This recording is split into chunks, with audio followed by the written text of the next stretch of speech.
Saturday night main event comes to us next week, but we have a week off here. Take a breath before we get the Saturday night main event next weekend. And then on Sunday, the following week, 8 days later, we have the Clash in Italy. So 2 back-to-back big events, with Saturday night main event being a wannabe PLE and the Clash in Italy obviously being a much bigger one. Now, as we get closer to it, we'll give you predictions on the Clash in Italy. And it feels like we just did Backlash. We just did it. And we'll get to all of the emails also in a moment. I want to welcome you to the show and give you an opportunity to join us on the ad-free side of the show, going to patreon.com/WWE podcast. That's patreon.com/WWE podcast if you want to go ad-free and get rid of all this interruption, all these interruptions you hear about 10 minutes or so. Every 10 minutes, you can get rid of those very easily by going to Patreon. And I hope you join us over there.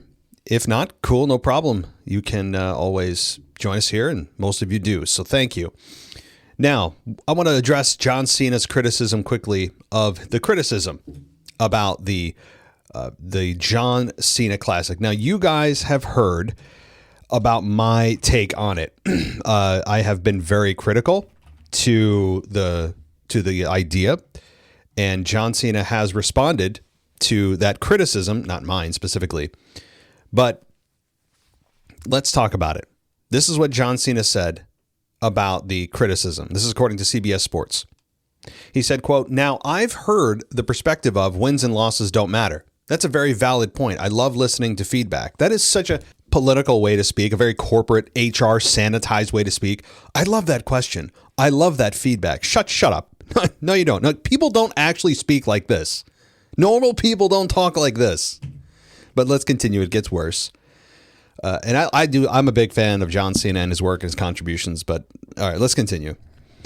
He said, quote, we've got to figure out the fan votes. There's still a lot to be done, but you can vote for the winners. You can also vote for everybody. That's a first time. And that's a first. Okay. Again.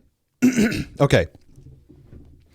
Let me just say that when you are a massive organization like WWE owned by TKO, and you have one of your biggest stars coming out there on a PLE, you can't present a half-baked product. At least you shouldn't. This shouldn't be a quote-unquote work in progress. This should have been thought through. And if you're such a fan of the product, how is this not one of the most glaring issues? That wins and losses don't matter. Yeah, you think? That fans can just vote on whoever they want because they just willy-nilly decide that they like this person the best. And by the way, baby faces will have the distinct advantage in pushing somebody forward. So it's not even based on any kind of merit or some story that WWE is trying to tell us. It's a popularity contest that baby faces are overwhelmingly going to win. So it's just horrible storytelling. This is a fatal flaw. This is not just a flaw that can be fixed. I mean, it could if you just get rid of the voting, but this is not a bump in the road. We'll massage this out. We'll circle back. No, this is a fatal flaw in this idea. So I hope you love that feedback, Mr. HR. Let's continue. Can you tell how I feel about this? He said, in an announcement, this is big. There is a lot of history being made. I don't give a fuck about history. You guys are so caught up in your own history. It's like a self-fulfilling prophecy. Let history happen as a side effect. Let history happen as part of the organic process. Don't talk about it up front, because when you make it about just making history, it becomes less important. It becomes less historical and less impactful because it tells me what your motivations are. Oh my God. I swear I'm going to get through this. Okay. We're coming up with a new event. Right, because that's exactly what we need is another PLE. That's what we need, more meaningless championships. And then he says, we're coming up with a new championship. Again, see previous statement. We're going to give NXT people a chance to face WWE people in exhibition matches that are just a standalone part of the event. And the fans are going to be able to vote, and everybody qualifies. Oh, my God. All right. Good thing you guys can't see me on video right now. I'm having a tough time. All right. And some of you out there are not that serious, bro. All right. Well, look, I mean, I'll be the judge of what I find important in my life. Okay. Because I've received some of that criticism before, whatever. But more to the point. Let's break this down a little bit. And I promise we're almost through this to get to the emails. I pinky swear. All right. He said that, again, beyond the new event, new championship, you guys, I've talked about that. He said that we're going to give NXT people a chance to face WWE people in exhibition matches that are just a standalone part of the event. Why does that need to be a standalone event? Why can't that just happen organically? Call-ups from NXT are so much more fun and unexpected than just forcing the NXT talent to be in a matchup with the main roster talent. It also takes away potential dream matches down the line because you're like, oh, I already saw that. Remember that with that John Cena thing?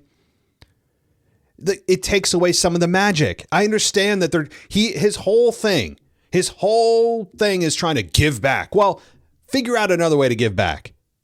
Okay? This ain't it. And maybe I'm totally wrong.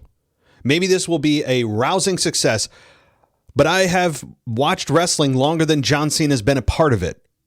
Now, it's not to say I'm more qualified than John Cena, although as a fan, I'm more qualified to speak because being a part of it inside the business, being inside baseball, so to speak, it distorts your view of what the general public wants and what a fan wants. You can't get in the eyes of a true fan because you're not one of the true fans in the sense of being on the outside for as long as I have and many others have. Yeah, you may be inside the business, but you've been poisoned by the business. You have bought into the corporate bullshit. So you actually don't have a clear view of what the audience wants, and you don't see some of the massive flaws because you are drinking the Kool-Aid. All right. So, again, NXT should be an organic call-up, not a forced part of the event. It should be, and I actually like the call-up part of it. And I know that this isn't going to force them to be called up, but it's going to take away some of the magic of potential future matchups. And he says the fans are going to be able to vote. Everybody qualifies. Again, everybody should not fucking qualify. I know in today's world, nobody should be excluded. Everything's about inclusivity, which is total bullshit. I think there should be more exclusivity than ever. You know why? Because then the system would be based on merit, not just on who likes who. How is that? How is you being liked some kind of overwhelming bullet point on your resume, overwhelming qualification to be a champion? It's the toxicity of 2026 culture that everybody gets a trophy. Nobody's left out. Fuck that. People should be left out. People should feel bad about not qualifying and making it. You know why? Because that forces you to work for what you gain and what you earn. Not just, well, I can half-ass it and I get a trophy too. Fuck that. That's exactly the problem with today. One of the problems, and John Cena is reverberating that through this initiative. Okay, he says there's a lot of information to do in one 5-minute interview, so I expected questions. It's really exciting. I'm trying to do something new. WWE, we're trying to do something new. And look, I will say this. In a more positive light, I can totally appreciate and respect that he's trying to do something new. I will put that out there up front. Or I should have led with that instead of just going into hammering this whole thing. I respect him trying to give back. I appreciate his effort to try something new. That's his whole life view, is to try something new, go after it, go all in. I understand that. I can respect that. And I'm not being hyperbolic. I'm not being sarcastic. I'm being serious. I actually do appreciate that. New is always good for fans most of the time. Well, fans want new just as a default. But sometimes you just have to take the L and realize, oh, shit. Yeah, this ain't going to work. This ain't going to work. And I want to say, you know what? You should not put a half-baked product out there. And that's what they've done here. That's what John Cena's done. And if this is truly the brainchild of John Cena, this may be one of the most faulty ideas that I've ever seen as a concept come out. It's just, it is. And I don't care that John Cena's name is attached to it. I don't care whose name is attached to it. I don't care if it's Michael Jordan, I don't care if it's LeBron James, pick your favorite. I mean, Tom Brady, I don't care. Go down some professional sports list of legend, like the biggest legends of all time. I don't give a shit. I don't care whose name is attached to it. This is a dud. It's a dud because it's addressing no needs, no complaints by the fans. He just took this idea and was like, hey, you know what would be great if we did something new? This is something new. Okay, well, new doesn't mean good. New just means it's new. But you could also have an idea, and it's new, of, I don't know, removing wrestling from a wrestling show. That's a new idea. But does that mean automatically it's great? See, it doesn't mean just because it's new, it's good. I mean, but at the same time, I appreciate he's trying to do something new. So he says in closing, that's going to come with some praise. It's also going to come with some critique. And as one of the most polarizing figures in WWE for over the past 23 years, it wouldn't be normal if there wasn't folks that were cheering and folks that weren't. Well, yeah, except you're not performing in the ring, John. And I know he's speaking like a corporate stooge because he is, as I've said, there's no way better to position where John Cena is at in his career now than propositioning him as and labeling him as a glorified corporate cheerleader. And I get it. He's being paid by the company. He loves pro wrestling, or at least sports entertainment, as he would probably say, because he's been involved in just really the sports entertainment part of it. And he's been one of the biggest legends of all time. Absolutely. But he's not in the ring anymore. You can't just take what criticism you're getting now and just kind of brush it off like you did with your wrestling matches and your personality. This is not just about you right now, right? Like, you could take that criticism and booing you get in the arena and go, well, people love this character, people hate it, whatever. No, this is a concept you're trying to push that changes the schedule of WWE. And you said you're going all in on it. This is not just affecting you. So you can't, you actually have to magnify the criticisms and realize, okay, we're not going to satisfy everybody, but what are some of the very common thread themed problems that we're hearing over and over? How do we address that? How do we take the wins and losses and actually make them mean something? I can't believe that John Cena did not see this to begin with. Kind of impossible. As intelligent as he makes himself out to be, and as well-spoken and corporately HR sanitized language that he likes to use, which is how he speaks now, at least publicly. I'm sure privately he doesn't talk like this. I've heard private conversations off the mic, and he's very much an F-bomb normal dude. But when he's speaking publicly, he's adapted this human resources approved like vocabulary. And it's annoying. I hate hearing him speak. Not because he's not well spoken by today's quote unquote definition of how you should speak as a corporate stooge, but just as a human being. Like if I had somebody in my life that spoke like this, I mean, I wouldn't even talk to them. I wouldn't be friends with them. This is not relatable. I hate the way he speaks. Hearing him speak is painful because it's an act of how he's speaking. You know that it's him realizing he has to speak like this because he's not a wrestler. He's trying to put forth an image. It's no longer about just his character. And he's spoken like this for a while now. But hearing him speak is just, it physically pains me to hear him speak because it's worse, almost worse than hearing politicians speak. Okay, I promise I'm done with that for now, unless somebody else brings it up.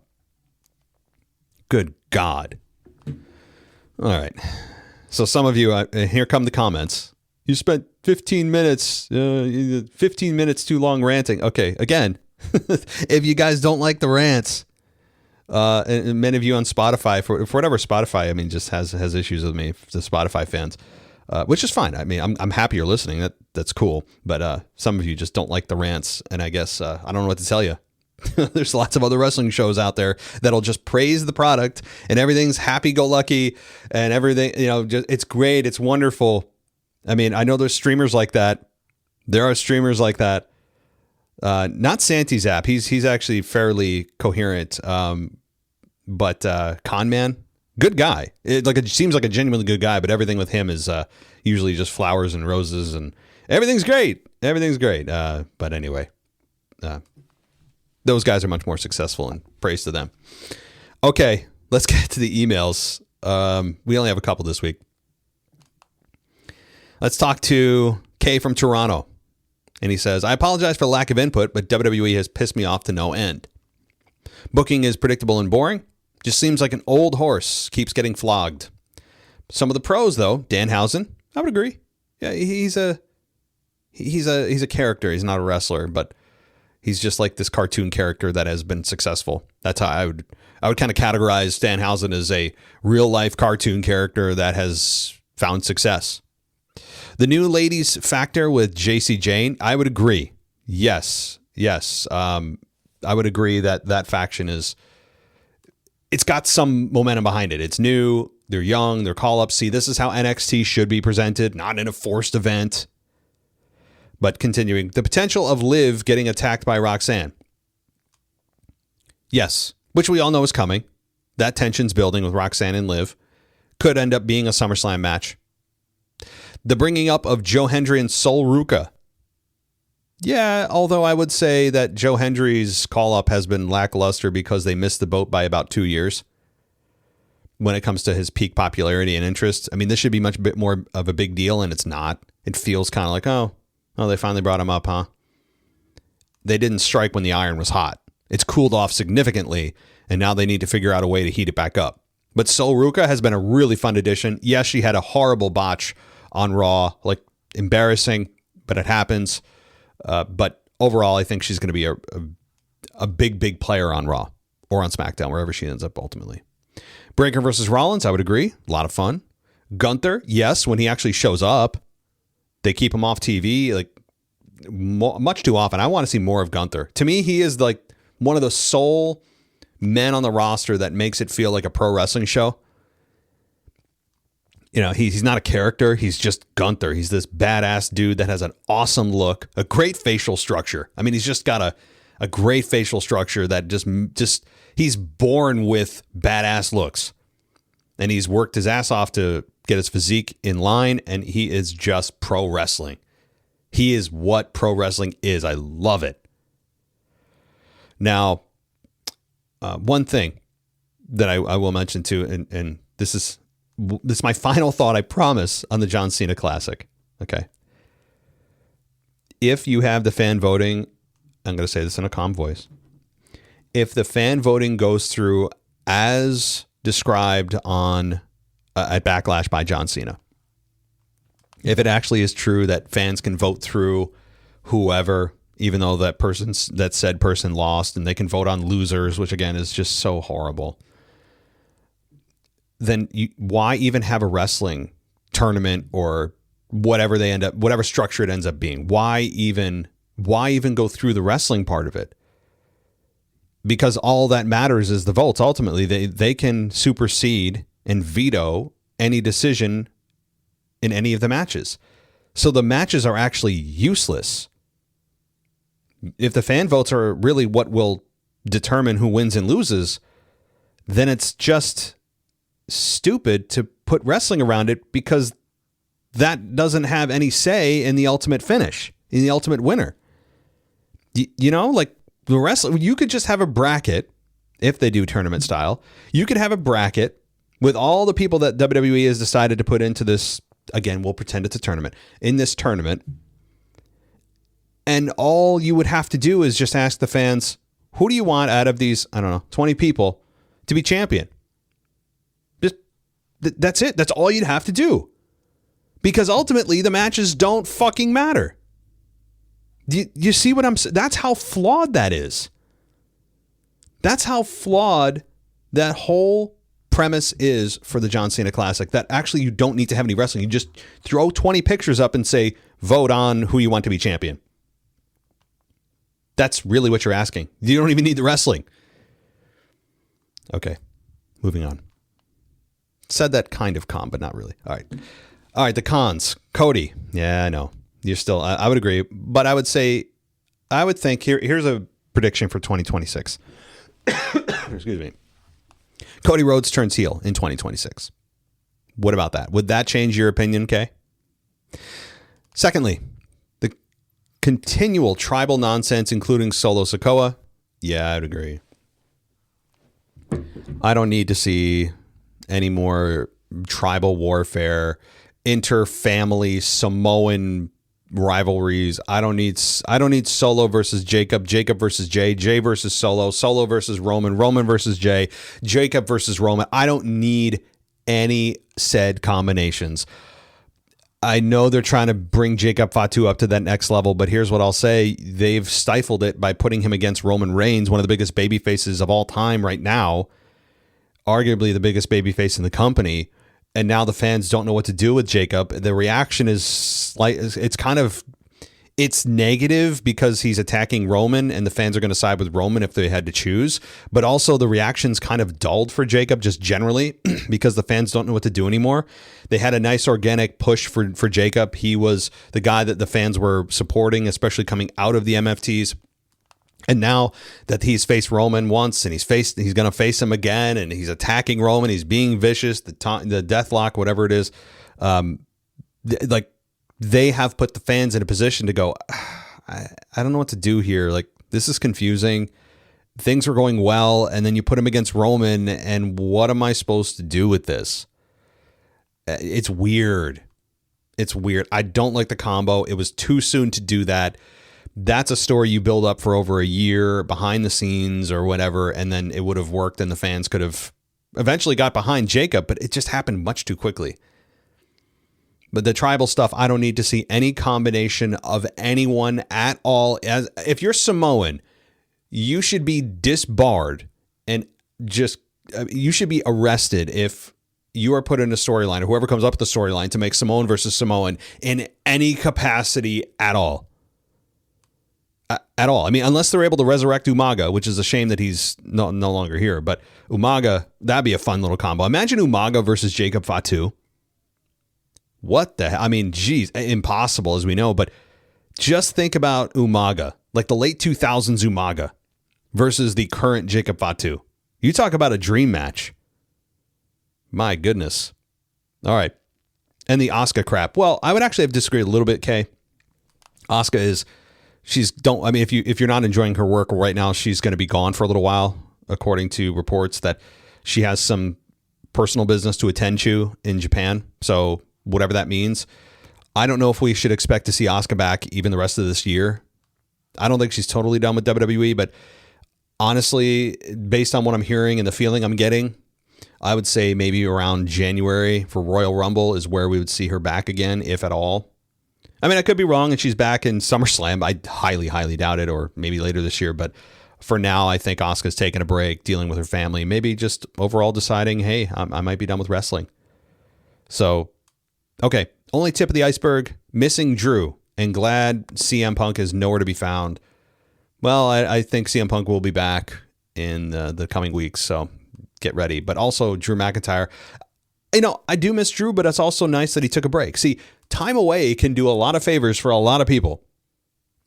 It can make fans remember that they miss you, that when you come back, wow, there was something really missing here, and I didn't realize how valuable you were to the show. That can happen, and often does. Time away is a gift. It really is. So I actually don't mind that Punk and Drew took some time away from the product. It's fine with me. Finally, I have been a wrestling fan for 50 plus years, and although they have been many, but the Gingerbread Man funeral is the stupidest thing of all time. Thank you for the venting opportunity. You're the best. Go Jays, go.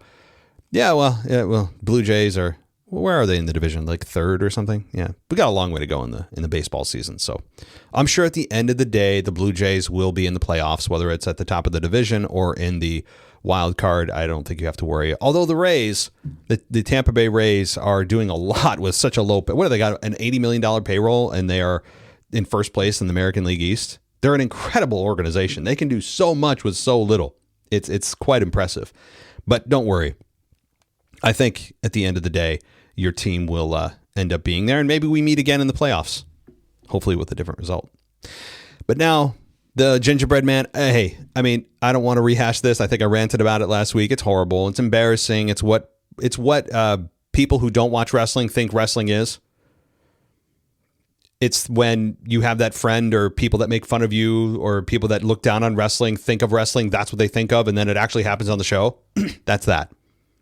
It's the stupid, just bad attempt at humor. And I know people enjoyed it. The AI slop that was put forward with the gingerbread man and all these epic moments of the company of, Austin and Hogan and Andre.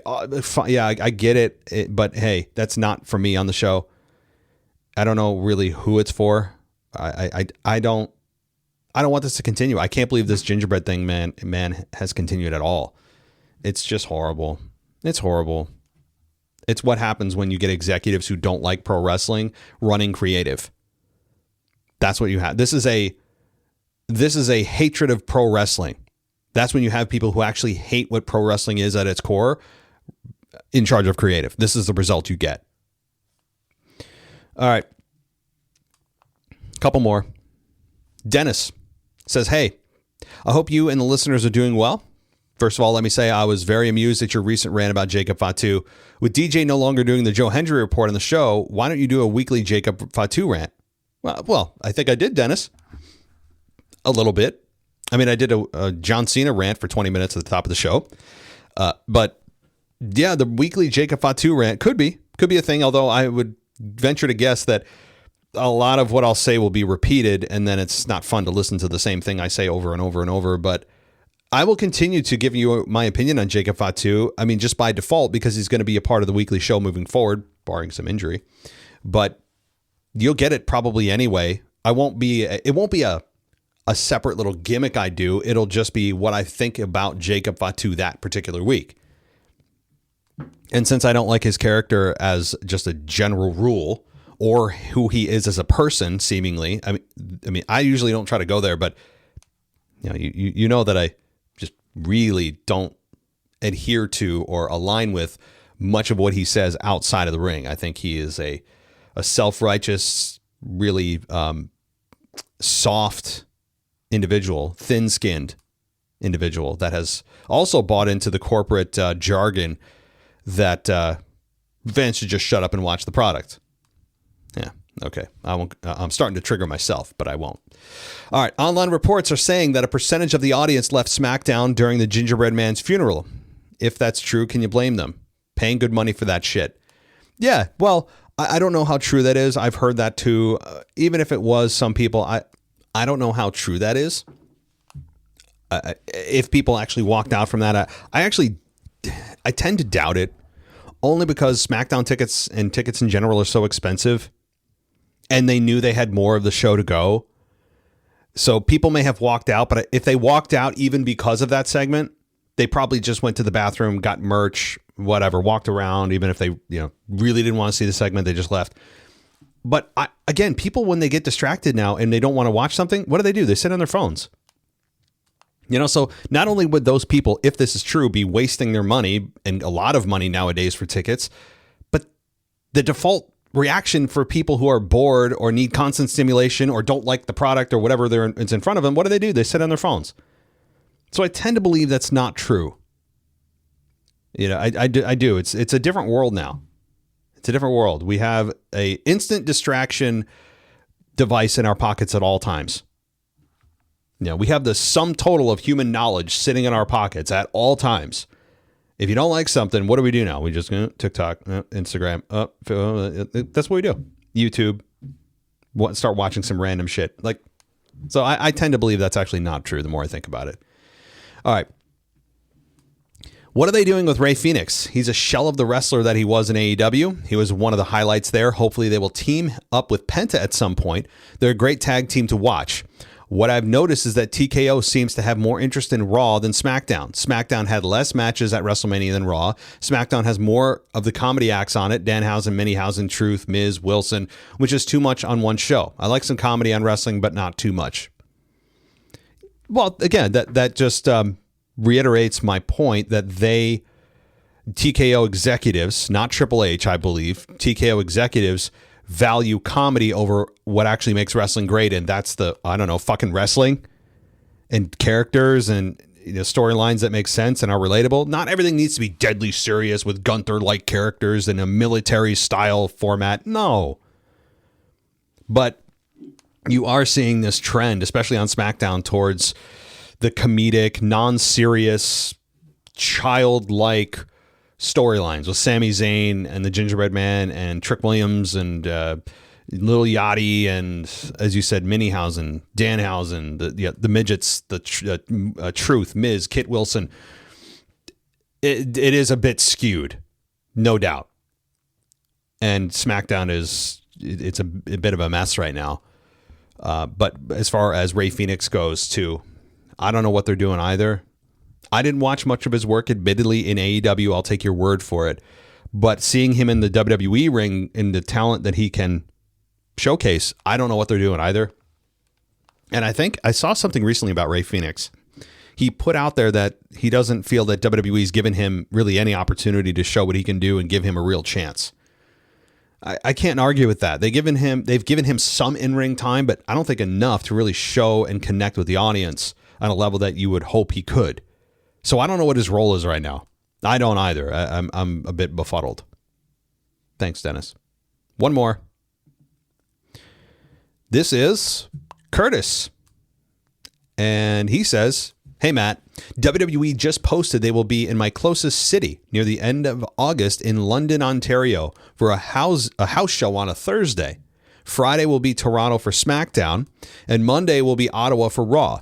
My last live show I attended was SummerSlam in 2019 in Toronto, but last time I was at a house show was 2017. That's what I will be attending because it's generally cheaper and the arena it's at is a lot smaller than Toronto and Ottawa, which is good because getting a decent seat will still be a good seat being close to the ring. I hope you have a good time." Yeah. And you say that I do feel like house shows are more fun. There's way less pressure for the wrestlers without the cameras. The 2017 house show I was at, I was front row and I was cheering for Neville, who was a heel, and he came out of the ring and got in my face and called me an idiot. LOL. Yeah. I feel like going to house shows nowadays, though they are expensive, the best way to go to a house show, that is the best way to go to a house show. That's just my opinion. If I wanted to watch Raw or SmackDown nowadays with this stupid TKO era, I would rather just watch a televised event in the comfort of my home with some Captain Morgan and not having to pay $17 a drink at the concession stands in lineups for hundreds of people. Anyways, my tickets are purchased for the show in August, and I'm excited because it's been a while since attending an event. Thanks, Matt. I would like to say I personally enjoy your rants, especially about Fatu. I feel like we're agreeing on a lot of stuff. Keep on ranting. I'm all for you. Well, thank you. I'm all for it. Thank you. And Curtis, I'm glad you agree. A lot of people don't. It's the nature of it. Except here's the difference. Here's the difference between me and Jacob Fatu. I welcome disagreement. I think it's good. I'm not going to sit here. It would be the equivalent of me saying, if you don't like what I have to say, well, then shut up and enjoy. Like, shut up and enjoy what I have to say. Don't you dare disagree with me.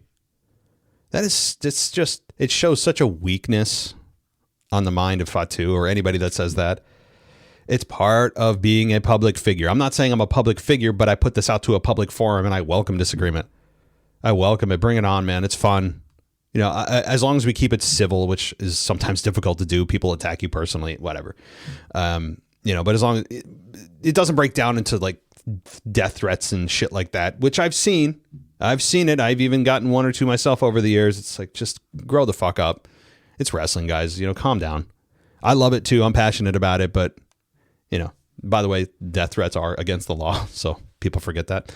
But much more to your point, Curtis, the house shows, as you've heard me talk about at this point, I love them. They are a great thing to bring back. They are one of the missing pieces of pro wrestling. They are the cornerstone. It's the fabric of what made pro wrestling great. It's that intimate environment that they're bringing back, at least in the short term. I know there was only 10 events they're bringing back in the summer that are non-televised. And I think it's an experiment. It's a trial period, I think, for them. And if it's successful, I think that they will bring it back on a larger scale. So it's really paramount that people go to these events. If you like wrestling, of course, and enjoy yourself, bring your family. They are going to be more affordable. It allows the wrestlers to have more time in the ring, work things out before they go to live TV, try new things for them at totally risk-free. And I don't want to hear, people bring their cameras and iPhones and they can record them. and I'd say to that, and I put this video out last night, which, by the way, you can go watch on Patreon.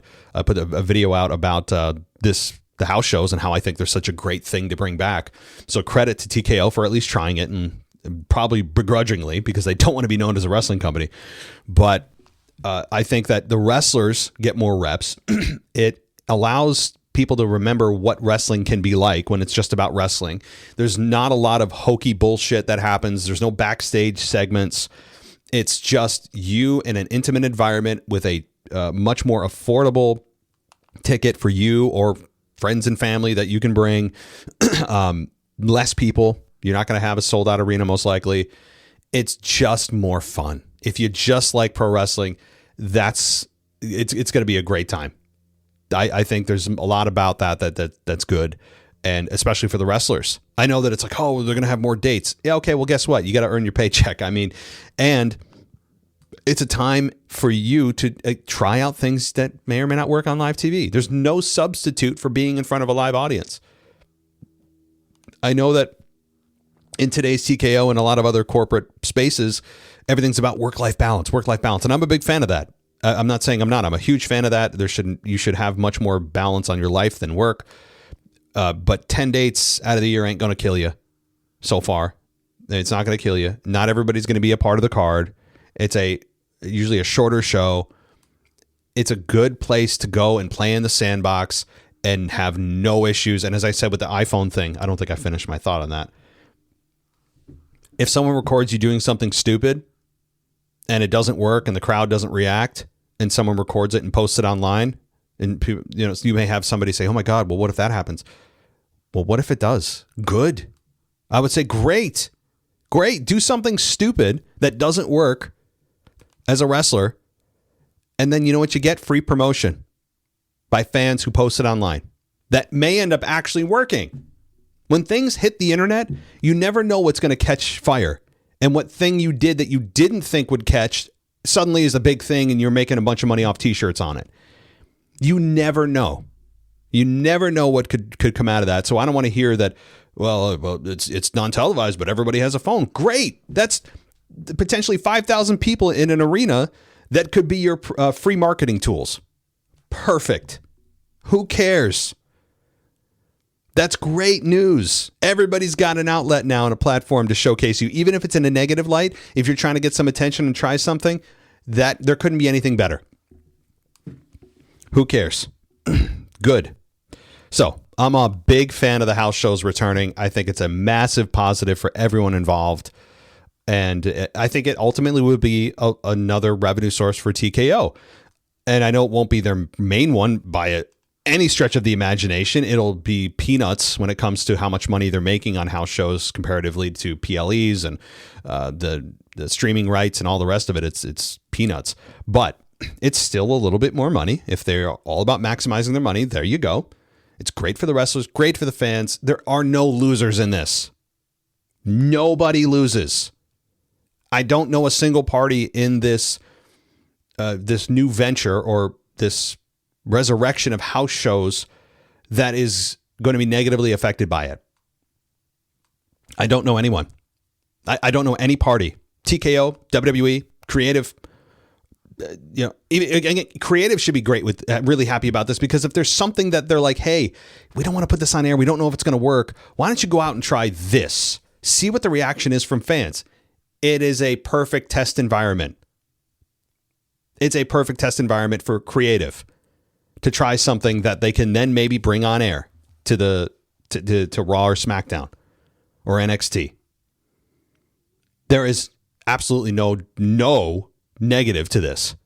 The only potential loss here is if it's a total flop, ticket sales are dog shit, and they pull the house shows. That's the only thing that could happen. That's the worst case scenario. But I don't think that's going to happen. I don't think the arenas are going to be sold out. I'm a realist. I think it'll be mid-range. Some will be lightly attended, while others may be more heavily attended, depending on what city you're in.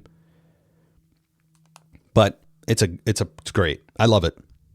And it allows more people to go to more shows, because you don't have to wait for just a televised event to pass by your city, which for most people doesn't happen often. So, all right. I am exhausted from this show. Although I'm kind of charged up. I may end up doing another video tonight. I don't know. I'm feeling a little bit amped up. But thank you, everybody, for listening. I know that I do rant a lot. It's my style. I'm not going to sit here and give you a rosy picture for things that are just glaringly horrendous. And yes, I'm going to continue to watch. But just because I watch something and critique it doesn't mean I hate it. I love the nature of what pro wrestling is. But when I see it being mutilated into this blob of just an unrecognizable pro wrestling, quote unquote, presentation, I critique it and despise it and will call it out because I know how great it can be. That's why I do it. And that's why when you hear, maybe you're running across the same issue, if you have a podcast or whatever, or just a Twitter account, X account, and you're critiquing it. And then, some people comment like, oh, well, why even watch it then? Well, again, if you're going to use that logic anywhere else on TV shows or movies or any form of sports or entertainment, you would, that doesn't hold water, because it doesn't mean that you don't like it. It means that you don't like the direction it's going, because you know how great that form of entertainment can be. When people really hate something in terms of just consume any kind of content consumption, they don't really comment on it, because when you hate something, you want it out of your life. You don't even want to spend any of your time on it. Most people won't comment on things they actually hate. So continue to critique WWE or TKO, but also give them praise where it's due. And this is a positive. For all the bullshit I give TKO, I got to give them credit for bringing back, at least in the short term, for a small number, 10 shows. I give them credit for bringing back house shows. I do. Because it's a positive for everybody. All right, that'll do it for me. I'll be back Sunday. Yes, Sunday for the weekend review. Big show. Biggest one of the week every week. We also have the SmackDown review by Amanda. Last week, she ran into some technical issues. Her internet went out, and she'll be back this week with her SmackDown review. So no worries there. And we'll be running right to Saturday night's main event next Saturday night. So that's going to be very exciting, I'm sure. I say that kind of half-heartedly. If you want to go ad-free, patreon.com/WWE podcast. You can also follow me on X at wrestling_audio, or on TikTok, Instagram, all the rest of it. Everybody, enjoy your weekend. Keep an eye out for a video or two. I'm sure that there will be one. And take care. Thanks for listening to the WWE Podcast. Don't forget to subscribe on your favorite podcast app so you don't miss a show, or head to WWEpodcast.com. And for all of these shows ad-free, head over to patreon.com/WWE Podcast. Until then, we'll see you next time.